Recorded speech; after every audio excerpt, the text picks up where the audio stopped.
ഒരാൾ പാര വെച്ചു. ഞാൻ അദ്ദേഹത്തിന് ഒരു പണി കൊടുക്കണം എന്ന് വിചാരിച്ചിട്ട് ഒരു കല്ലെടുത്ത് കൈ പിടിച്ചു.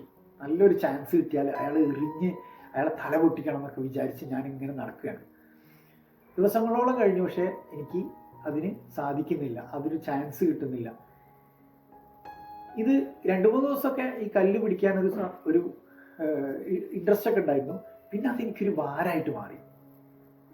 പ്രിയപ്പെട്ടവരെ, ഇങ്ങനെയല്ലേ നമ്മുടെ ജീവിതത്തിലും പലപ്പോഴും പല അനുഭവങ്ങളും ഉണ്ടായിട്ടുണ്ടാവും. ഒരാൾ എന്തെങ്കിലുമൊക്കെ ചെയ്തിട്ട് ആ ഒരു പകയും ദേഷ്യമൊക്കെ നമ്മൾ ചിലപ്പോൾ വർഷങ്ങളോളം മനസ്സിൽ കൊണ്ടു നടക്കും. ഇത് നമ്മളുടെ ശത്രുവിനെയാണോ വേദനിപ്പിക്കുന്നത്, അത് നമ്മളെ തന്നെയാണോ വേദനിപ്പിക്കുന്നത്? മൈൻഡ്സെറ്റ് റീസെറ്റ് എന്ന പ്രോഗ്രാമിൻ്റെ 21ാമത്തെ ദിവസത്തിലേക്ക് എല്ലാവർക്കും സ്വാഗതം. നമ്മളിന്ന് ചർച്ച ചെയ്യുന്നത് എന്താണ് ക്ഷമിക്കലിൻ്റെ പ്രാധാന്യം എന്നുള്ളതാണ്. ക്ഷമിക്കുക പറഞ്ഞു കഴിഞ്ഞാൽ അതൊരു സിമ്പിളായിട്ടുള്ള കാര്യമല്ല അല്ലേ. അത് ഒരു സ്കില്ലാണ്, ഒരു ആർട്ടാണ്. ഈ കലയെ നമ്മൾ അഭ്യസിച്ചുകൊണ്ട് നമ്മൾ ആ ഒരു ക്ഷമിക്കുന്ന ആളായിട്ട് മാറുക എന്നുള്ളതാണ് നമുക്ക് ചെയ്യാൻ പറ്റുന്നത്. ഒരിക്കലും ഒരു സാധാരണക്കാർക്ക് അത് ക്ഷമിച്ചു കൊടുക്കാൻ പറ്റൂല. അത് നമ്മളിങ്ങനെ ഉള്ളിൽ കൊണ്ടു നടക്കും.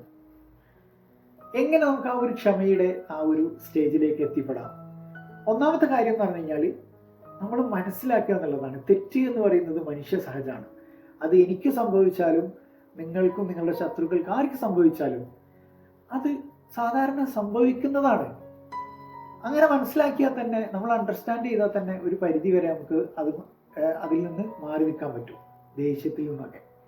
രണ്ടാമത്തെ കാര്യം എന്ന് പറഞ്ഞാൽ എപ്പോഴും നമ്മുടെ പാസ്റ്റിന് കഴിഞ്ഞു പോയ പല കാര്യങ്ങളെക്കുറിച്ച് ആലോചിച്ചിട്ടാണ് നമുക്ക് ഈ ഒരു വേദന ഉള്ളിൽ വരുന്നത്, ഈ ഒരു വിഷമം വരുന്നത്. ആ വിഷമം പിന്നെ ചിലപ്പോൾ ദേഷ്യം, പകയും ഒക്കെ ആയിട്ട് മാറാറുണ്ട്.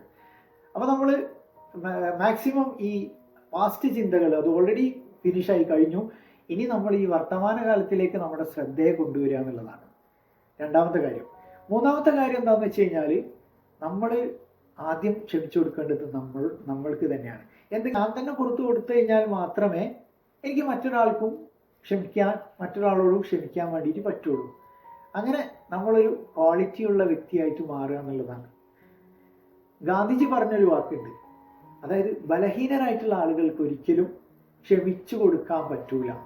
ക്ഷമിക്കുക എന്നുള്ളത് ശക്തരായിട്ടുള്ള ആളുകളുടെ ക്വാളിറ്റിയാണ്. അപ്പം നിങ്ങൾക്ക് തീരുമാനിക്കാം, നിങ്ങൾ ശക്തനാണോ അതോ ബലഹീനനാണോ എന്നുള്ളത്.